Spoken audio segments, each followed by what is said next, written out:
నమస్తే, welcome to Leo. మనతో ఉన్నారు టీడీపీ నేత సూర్యదేవలాద గారు. మేడం నమస్తే. నమస్తే మేడం, మనం చూసుకుంటే నారా చంద్రబాబు నాయుడు గారు 76 ఏళ్ళు అని చెప్పేసి అంటున్నారు, కానీ 26 ఏళ్ళ కుర్రోడ్లాగా ఆయన చేస్తున్న పనులు మనం చూస్తున్నాం. ఓన్లీ ఏపీకి సంబంధించిన రాజకీయాలే కాదు, ఈరోజు తమిళనాడుకు సంబంధించిన ప్రచారంలో కూడా ఆయన పాల్గొనబోతున్నారు. గతంలో మిగతా రాష్ట్రాల్లో పాల్గొన్నప్పుడు అవి కూడా ఎలాంటి విజయం సాధించాయి మనం చూసాం.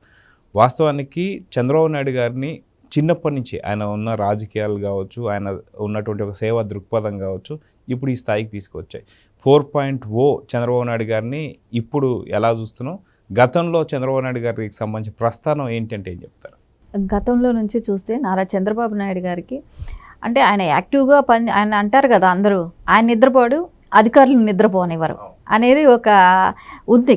అంటే అధికారులందరికీ కూడా బాబు గారు అంత యాక్టివ్గా పనిచేయలేక ఆయన మీద కోపం కూడా వచ్చేది.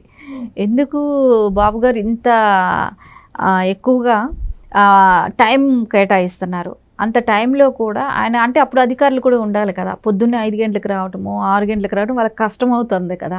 అందుకని చెప్పేసి వాళ్ళకందరికీ బాబు గారు సీఎం ఉంటే ఆయన నిద్రపోడు మనల్ని నిద్రపోనివ్వడు అనేది ఇంకా ప్రతిసారి బాబు గారు సీఎం అయిన చోటంతా ఆ టైం అందరూ కూడా అదే చెప్పుకునేవాళ్ళు. కానీ ఆయన ఎనర్జీ ముందు 20 ఏళ్ల కుర్రాడు కూడా కష్టమే, తట్టుకోలేరు.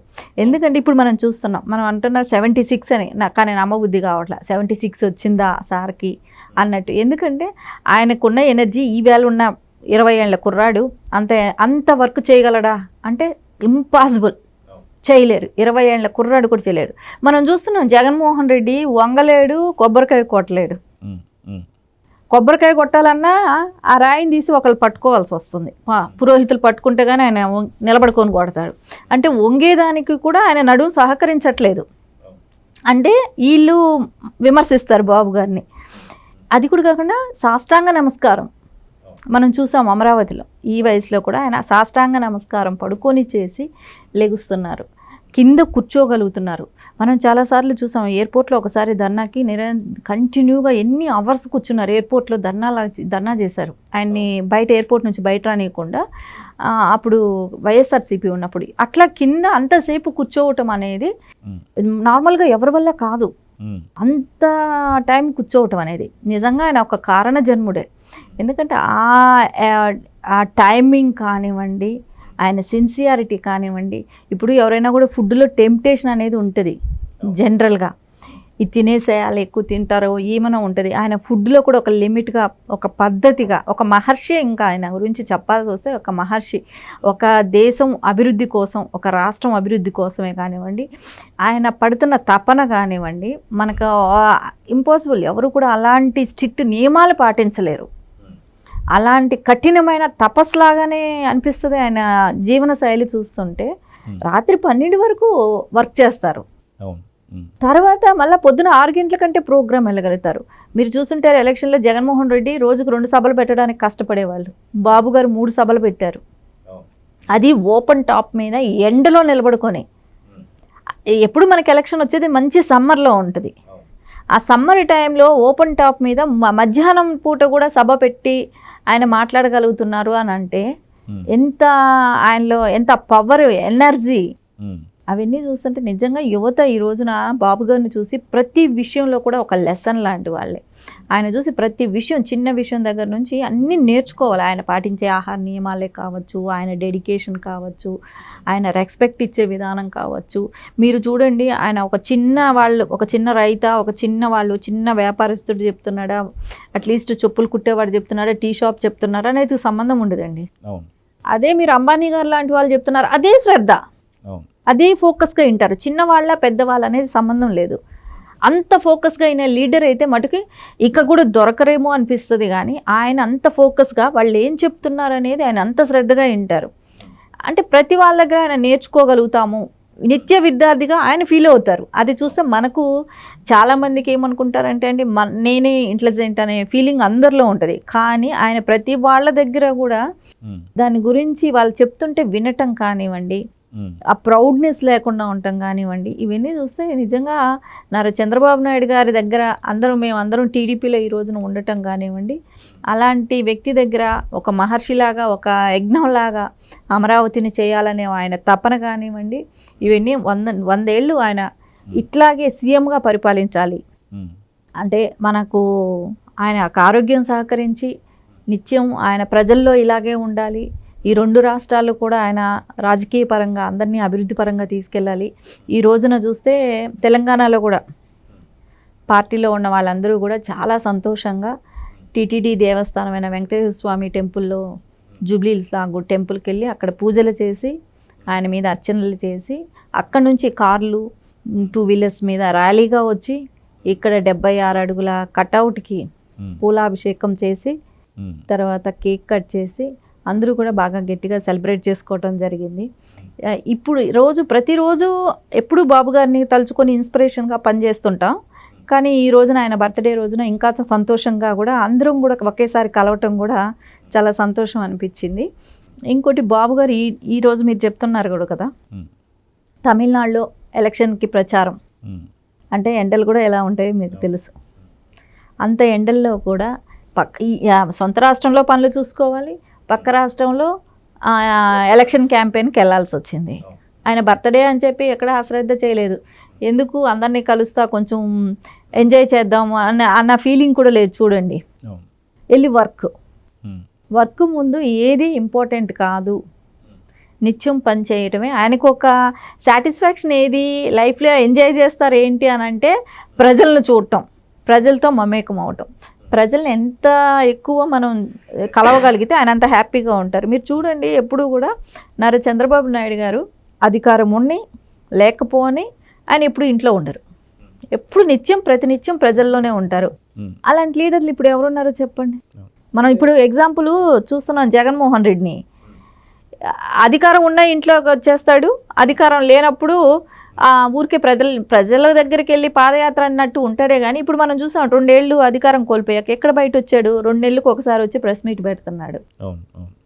అయితే ఇక్కడ మనం చూసుకుంటే వాస్తవానికి చంద్రబాబు నాయుడు గారు గతంలో ఏదైతే 2019-24 దాకా జగన్మోహన్ రెడ్డి సీఎంగా ఉన్నప్పుడు ఆయన ప్రతిసారి కూడా దాడులు చేయడం కావచ్చు, టీడీపీ పార్టీ కార్యకర్తల్ని అరెస్టులు చేయడం కావచ్చు, ఇవన్నీ కూడా చూస్తున్నాం. లోకేష్ గారి యొక్క యోగలం పాదయాత్రను కూడా ఎలా ఆపాలి, మైక్ లాగేసుకున్నారు, సౌండ్ వెహికల్ లాగేసుకున్నారు, స్టూల్ లాగేసుకున్నారు, స్టేజ్ వేయనీయలేదు, ఎవరు వెళ్తే వాళ్ళపైన కేసులు పెట్టడం స్టార్ట్ చేసి ఇవన్నీ చేస్తున్నటువంటి సందర్భంలో యువగలం పాదయాత్ర ఆపాలంటే ఓన్లీ చంద్రబాబు నాయుడు గారు అరెస్ట్ అన్నట్టుగా అరెస్ట్ చేయడం, అరెస్ట్ చేసిన తర్వాత సాధారణంగా ఏ రాజకీయ నాయకుడు అరెస్ట్ అయినా, ఫర్ ఎగ్జాంపుల్ లాలూ ప్రసాద్ యాదవ్ కావచ్చు, మిగతా వారు ఎవరైనా సరే అరెస్ట్ అయితే వారు అవినీతి గురించి డిస్కషన్ చేస్తుంటారు. వాళ్ళు ఇది కొట్టేశారంట, ఇన్ని కోట్లు స్కామ్ అంట, అది ఇది. కానీ చంద్రబాబు నాయుడు గారు అరెస్ట్ అయినప్పుడు 53 జైల్లో ఉండగా ఆ 53 జైల్లో ఉన్న సందర్భంలోనే ఆయనే బయటకు వచ్చి చెప్పారు, నా మీద హత్యాయత్నం కూడా చేయబోతున్నారని చెప్పి కొంత సమాచారం కూడా అందిందని చెప్పి.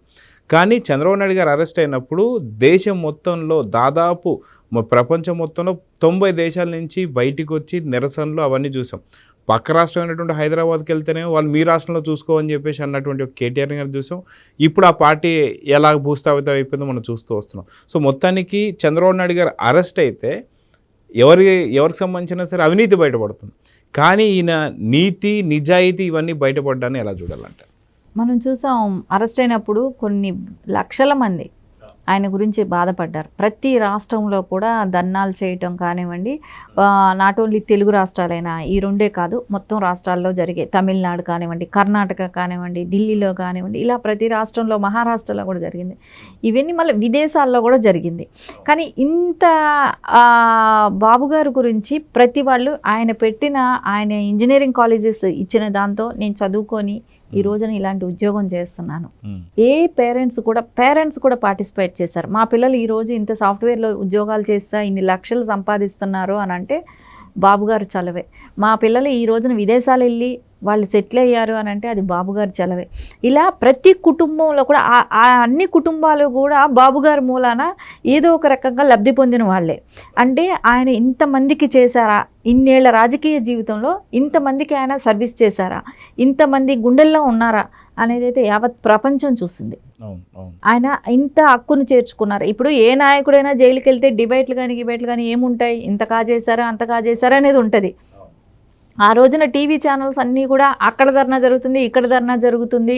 ఈ ఫ్లైఓవర్ అదే ఆయనే కట్టారు, ఈ ఎయిర్పోర్ట్ ఆయనే కట్టారు, ఈ రోడ్లు ఆయనే వేశారు, ఈ సైబరాబాద్ ఆయన నిర్మించారు, ఇలాంటి ఈ డిస్కషన్ పార్కులు కట్టారు, ఏ పార్కులు కానివ్వండి, కాలేజెస్ కానివ్వండి, మెడికల్ కాలేజీలు కానీ ఇవన్నీ ఎక్కడెక్కడ ఏమేమి కట్టారు అనేది ఆ రోజున తెలంగాణలో కానివ్వండి అన్నీ ఎక్స్ప్లోర్ చేయటం జరిగింది. అంటే ఎందుకంటే ఆంధ్రప్రదేశ్లో జరిగిన ఇష్యూనే కానీ ఇప్పుడు బీఆర్ఎస్ చెప్పుకుంటుంది కానీ ఏం చేయలేదు. ఆ రోజున నారా చంద్రబాబు నాయుడు గారు ఏదైతే మొదలుపెట్టి చేశారో అవే ఈ రోజుకి ఉన్నాయి. అది ఇప్పుడు ఈ రోజున ఇంతంత పెద్ద రోడ్లు ఉన్నాయి అని అంటే మీరు చూడండి, బెంగళూరు కన్నా కంపారిటివ్ చూసుకుంటే హైదరాబాద్లో పెద్ద రోడ్లు ఉన్నాయి. ఈ రోడ్లు ప్లానింగ్ ఇవన్నీ వచ్చింది అని అంటే నారా చంద్రబాబు నాయుడు గారు చేసిన ప్లానింగే. పార్కులు కూడా చూడండి, మీరు ప్రతి సిటీలో ఇట్లా పార్కులు లేవు. హైదరాబాద్కు ఉన్నంత అట్లాగా పార్కులు ఉండవు. ఎందుకు ఉండవు అని అంటే ఇది ప్లానింగ్ అట్లా ఉంది, స్ట్రక్చర్ అలా రెడీ చేశారు. అంటే ఇప్పుడు మీరు చూస్తే పాత సిటీల్లో చూస్తే ఎక్కడ అట్లాంటివి కనిపించవు.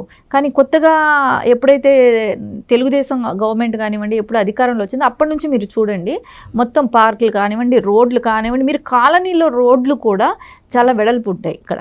అవన్నీ ఎందుకు వచ్చాయి? ఇవంతా ప్లానింగ్ ఉండబట్టి. ఇప్పుడు ఖచ్చితంగా నారా చంద్రబాబు నాయుడు గారు లాంటి వాళ్ళు ఆంధ్రప్రదేశ్లో సీఎంగా ఉంటున్నారు కాబట్టి ఇప్పుడు మహా కొత్త నగరం అంటే ఇంకా చెప్పాల్సిన అవసరం లేదు. ఇండియాకే ఒక దిక్చూచిలాగా తయారవుతుంది అమరావతి అనేది. ఇప్పుడు ఎక్కడైనా ప్రపంచవ్యాప్తంగా అమరావతి అనే చెప్పుకునే స్థాయికి వస్తుంది. రేపు పొద్దున సెకండ్ క్యాపిటల్ సిటీ కూడా ఇండియాకి అవుతుంది, కూడా అమరావతి అవుతుంది. ఎందుకంటే ఢిల్లీ ఆల్రెడీ క్రౌడ్ ఎక్కువైపోయింది. సో సెకండ్ బెంచ్ హైకోర్టు పెట్టచ్చు. ఎందుకంటే దక్షిణాది వాళ్ళకందరికీ కూడా అందుబాటులో ఉంటుందని. ఎందుకంటే నగరం కూడా కొంచెం విస్తీర్ణంగా చేయటమే కానివ్వండి, కొత్తగా ప్లానింగ్స్ రావటమే కానివ్వండి, ఇవన్నీ చేస్తారు. కాబట్టి ఖచ్చితంగా నారా చంద్రబాబు నాయుడు గారు ఆ దిశగానే ప్రయత్నిస్తారు. సో చూద్దాం మేడం, ఖచ్చితంగా నారా చంద్రబాబు నాయుడు గారికి మా లియో ఛానల్ తరఫున కూడా జన్మదిన శుభాకాంక్షలు. నమస్తే. నమస్తే. Please subscribe to Leo news for more videos.